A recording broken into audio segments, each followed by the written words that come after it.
আন্তঃৰাষ্ট্ৰীয় বিষয় যিটোৰ লগত বহি পৰিক্ৰমা বিভাগৰ লগত জড়িত হৈ আছে এক্সটাৰ্নেল এফেয়াৰ্ছ মিনিষ্ট্ৰী। গতিকে ৰাজনাথ সিং ডাঙৰীয়াক এইবোৰ নকৰি এই কামটো নকৰি যিটো দায়িত্ব আছে তেওঁৰ মৌলিক দায়িত্ব, এই দায়িত্ব অসম পুলিচৰ নহয়, এই দায়িত্ব অসমৰ মুখ্যমন্ত্ৰী নহয়, এই দায়িত্ব দেশৰ গৃহমন্ত্ৰী, দেশৰ প্ৰতিৰক্ষা মন্ত্ৰী, দেশৰ প্ৰধানমন্ত্ৰী। মুখ্যমন্ত্ৰীয়ে যে ইমান এইবোৰ কথা কৈ আছে, এই সম্পৰ্কতো দেশৰ গৃহমন্ত্ৰী বা প্ৰধানমন্ত্ৰীয়ে কোনো ধৰণৰ সংসদৰ মজিয়াত কোনো স্পষ্টীকৰণ দিয়া নাই, এটা বক্তব্য ৰখা নাই। আৰু সেইকাৰণে মই আজিয়ে ক'ব খোজোঁ যে এনেকুৱা ধৰণৰ কথাৰ পৰা মুখ্যমন্ত্ৰী আঁতৰলৈ আহক, কাৰণ মুখ্যমন্ত্ৰীৰ স্বৰূপটো সকলোৱে বুজি পাইছে। আৰু গৌৰৱ গগৈৰ উত্থানত মুখ্যমন্ত্ৰী হিমন্ত বিশ্ব শৰ্মা যে যথেষ্ট শংকিত হৈছে, ভয় খাইছে, তেওঁৰ কথাতে প্ৰমাণ হৈছে। মুখ্যমন্ত্ৰীগৰাকী মই বহুত চতুৰ বুলি ভাবিছিলোঁ, কিন্তু তেওঁ এইবোৰ কথা বতৰাই প্ৰমাণ কৰি দিছে যে তেওঁ কিমান ভয় খাই আছে, তেওঁ কিমান মানে নিজৰ ভাৰসাম্যতা হেৰুৱাইছে।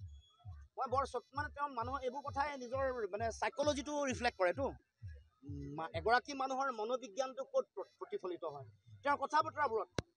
গৌৰৱ গগৈক ইমানকৈ আক্ৰমণ কৰি থকা দেখাৰ লগে লগে আমি বুজি পালোঁ যে তেওঁ যথেষ্ট শংকিত হৈছে, ভয় খাইছে।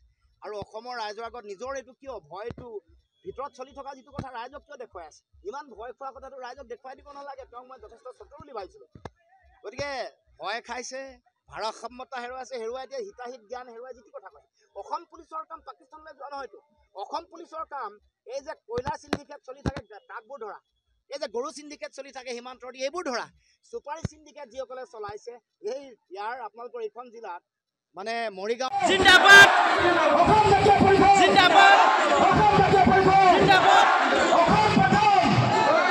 যি মুছলমান মহিলাসকলক সন্তান জন্ম দিয়াৰ মেচিন বুলি কৈছে, মই হিমন্ত বিশ্ব শৰ্মাক শুনিব খুজিছোঁ যে আপোনাক জন্ম দিয়া যিগৰাকী ব্যক্তি তেওঁ মাতৃ হয়নে নহয়?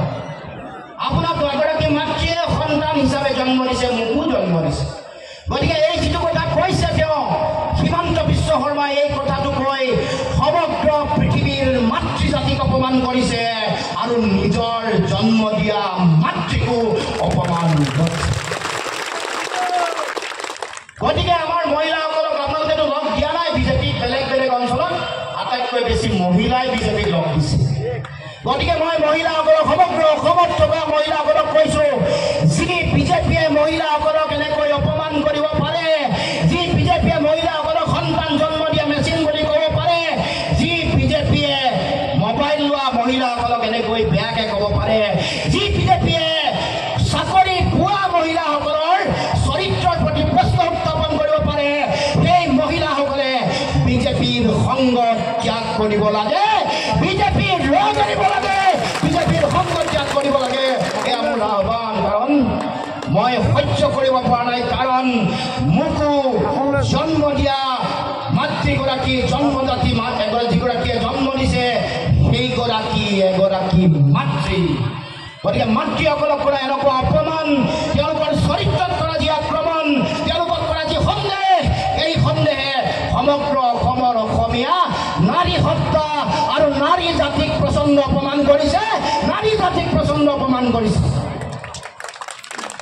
গতিকে সকলো নাৰীয়ে, অসমৰ সকলো নাৰীয়ে বিজেপিৰ সংগ ত্যাগ কৰিব লাগে।